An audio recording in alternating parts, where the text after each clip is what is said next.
Here we have a Saeco X small.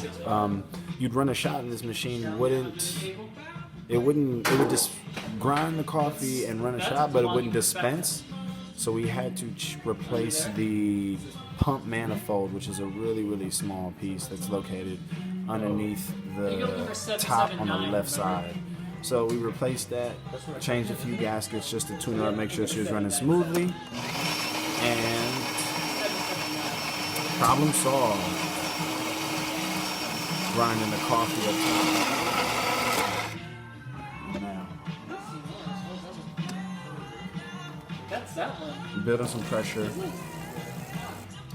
and the pump is now activating, and this is where the pump manifold pushes the coffee through. And there you have it. It's a steady stream, good crema, good color, beautiful shot. So, thank you for sending in this unit. Thank you for watching this video. If you like it, please give it a thumbs up and subscribe to our YouTube channel for more content like this every day.